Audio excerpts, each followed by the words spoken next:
This is Carl at National RV Detroit, and I'm going to walk you through this 2023 Sunset Trail travel trailer, and the model number is 253RB.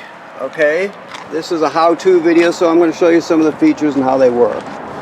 We're still cleaning it right now, so you can see it's a little dirty, but it'll be nice and clean when you pick up. This is the outside kitchen. You have a refrigerator, obviously. You also have a griddle. The griddle has to be plugged in. Let me see if I can get at the hose from this position here. If I can or not. There it is. So this LP line has to be plugged in, so there's a quick connect right here where you hook it up to. Okay. You have running water outside. Power stabilizers for both front and rear. You have an on-demand water heater, so the switch is inside to control it. I'll show you inside how it works. Like I said, power awning with LED strips, outside speakers. You have TV or signal out, and you have some power here to have a TV out here if you choose. You're getting a hitch with this. This is a Husky center line weight distribution hitch with built-in sway control. We'll show you how that works when you pick up. We also have some cranks here. This small crank is for the power tongue jack in case it was to fail. You can pull this rubber plug off and put the crank on there and crank it manually if you need to. All right. You have a sprayer here with a quick connect end on it. I'll show you where that plugs in when we get to it. Deep cycle marine battery. Kill switch for the battery. 2 LP tanks full with automatic changeover regulator. You have your power tongue jack. Over here in your water area, you have city water hookup right here. Most common way to get water to the trailer. Okay. Then you have a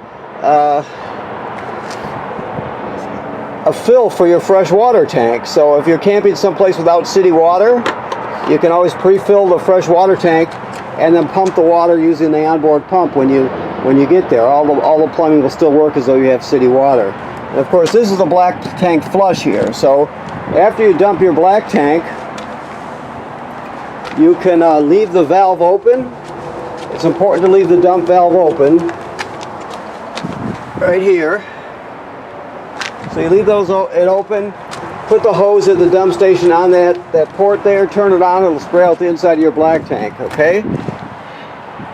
Alright, this is if you can barely see it, but that white gate valve is for the fresh water drain.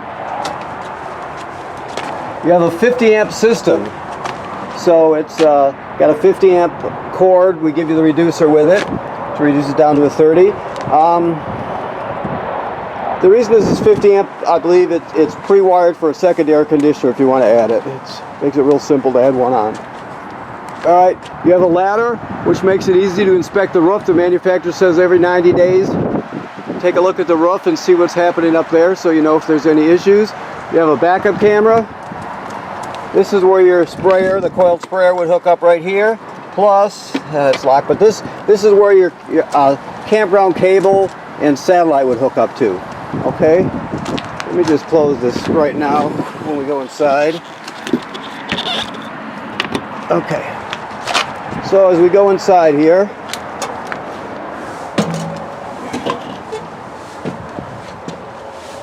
okay, all right, so excuse me, you have your control panel here. You have your water pump here. That water pump is used to pump water out of the freshwater tank like we talked about. It's also used to winterize the trailer. You have tank heaters.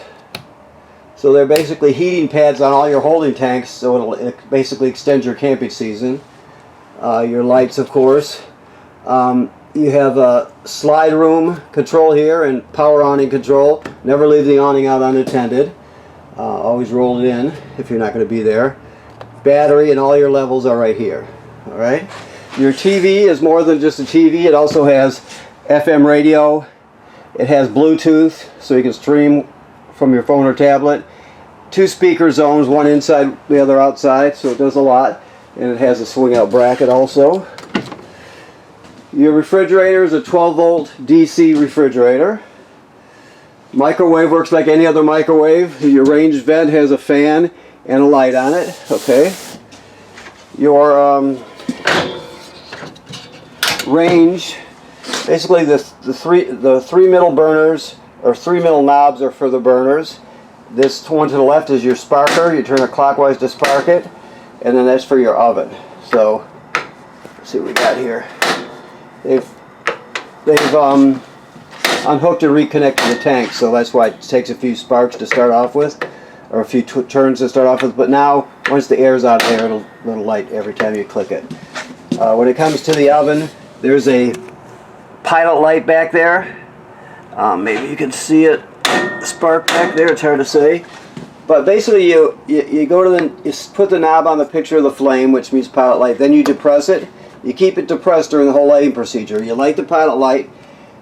After it lights, you hold it for another 10 or 15 seconds to heat up the thermocouple. Then you go to operating temperature.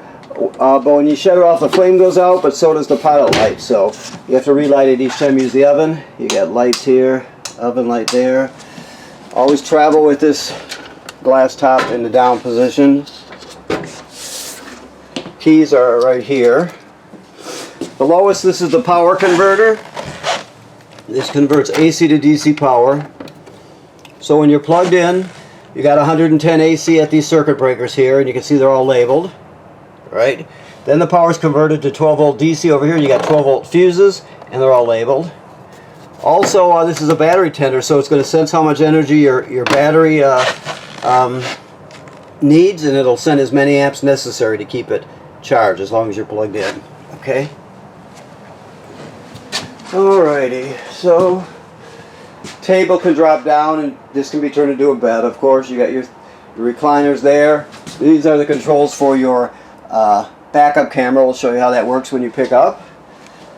Thermostat right here. They work like any thermostat. You just hit the mode button to light it up, and then you just keep poking it to go through the different modes and pick out the one you want. Shower and sink work like any other shower and sink. You have a GFCI here. Remember that all the plugs in the trailer, including the one outside, are wired through a GFCI. So even if you're using something outside, it pops, you're going to reset it at a GFCI inside. This is your controller for your on-demand water. See right there, it turns on, keeps it at 115. You can change that though with the up-down arrows. You can also change it from Fahrenheit to Celsius, I believe. So there's safeties built in. If there's no water available, let's say you try to turn it on right now, but there's no city water hooked up, so there's no source for water, it won't turn on. Also, if you don't have any water in your fresh water tank and your pump isn't on, it wouldn't turn on. But if you put water in the tank and turn on the pump, when you call for water, it'll turn on. Same way with the city water. So there's a safety built in for that. So keep that in mind. That's just to keep from damaging it. Alrighty. We go to the bedroom area here. Kind of bed still needs to be fixed, but they'll take care of it. So this one right here is pre-wired for a backup camera. I'm sorry. No, it's not. It's not pre-wired for a backup camera. This one is pre-wired for an air conditioner. So if you want to add a second air conditioner in it, it's very simple to do. So keep that in mind. You have your TV hookups in your bedroom here. Backer plate to put a bracket there, so you have that.